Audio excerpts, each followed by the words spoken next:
যখন আগামী দিনের নতুন এবং তরুণ নেতৃত্বের কথা যখন চিন্তা করি, আমাদের মাথায় সবার আগে কিন্তু জনাব তারেক রহমান সাহেব আসে। এবং তারেক রহমান সাহেবের কথা কিন্তু আমরা চিন্তা করছি এই কারণে না যে কারণ উনি আমরা সবাই বিএনপি করি বলে।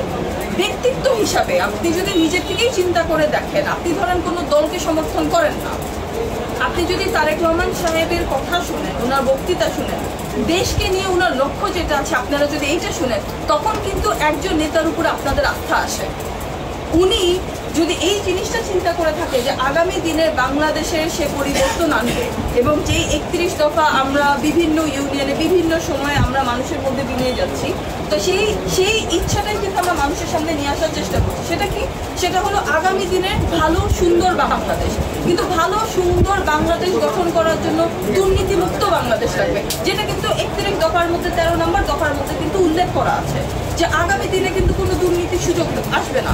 কিন্তু এখানে এই হাবিব সাহেব যে কথাটা বললো যে দুর্নীতিমুক্ত একটি সুন্দর একটি বাংলাদেশ গড়ে ওঠানোর জন্য ক্লিন ইমেজের রাজনীতিবিদ দরকার। এখন ক্লিন ইমেজের রাজনীতিবিদের কথা আমরা যদি চিন্তা করি, মানে কি?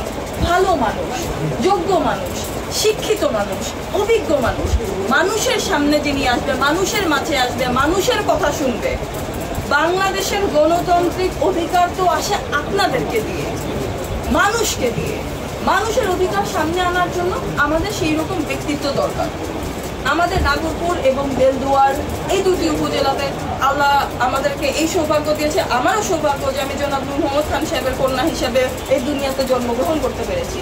এখন আমরা যদি চিন্তা করি, সাবেক রাষ্ট্রপতি শহীদ প্রেসিডেন্ট জিয়াউর রহমান সাহেবের ক্যাবিনেটে ওই সময় তৎকালীন এলজিআরডির মন্ত্রী হিসাবে যিনি দায়িত্ব পালন করেছে, আপনারা তাহলে চিন্তা করে দেখেন যে তার দক্ষতা এবং তার লক্ষ্য জিয়াউর রহমান সাহেবের ভিশন অনুযায়ী, উনার যে স্বপ্ন ছিল বাংলাদেশ অনুযায়ী একসাথে কাজ করার জন্য ওই লক্ষ্য ছিল বলেই তুমি একসাথে ওই সময় এসে কাজ করার সুযোগ পেয়েছে।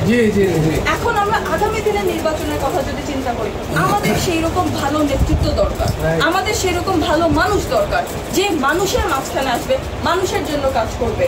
শুনে যে কোনো একটি রাষ্ট্রের মূল লক্ষ্য থাকা উচিত রাষ্ট্র পরিবর্তন।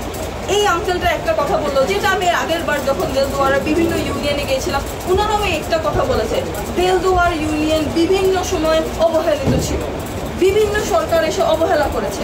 এইটা অত্যন্ত দুঃখজনক এবং এটা আমি মনে থেকে আমি আপনাদের সাথে এতটুকু সেন্টিমেন্টস আমি শেয়ার করি যে আপনারা যে এতটুকু কষ্ট সাফার করেছেন এই গত বিভিন্ন বছরে বিভিন্ন টাইমে, ইনশাল্লাহ আগামীতে যদি আল্লাহ আমাদেরকে তৌফিক দান করে, যদি আল্লাহ আমার বাবার শরীর সুস্থ রাখে এবং ইনশাল্লাহ দল যদি আমার বাবাকে সমর্থন দেয় এবং ওই সমর্থন অনুযায়ী যদি মনোনয়ন নিয়ে আসে, আপনাদেরকে কোনো দিনও অবহেলিত করা হবে না।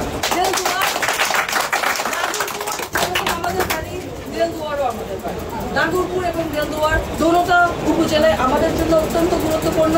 ইনশাআল্লাহ আগামীতে আল্লাহ আমাদের সুযোগ দিক, আমরা সবসময় সর্বচেষ্টা করবো আপনাদের পাশে থাকার জন্য। ধন্যবাদ আপনাদের।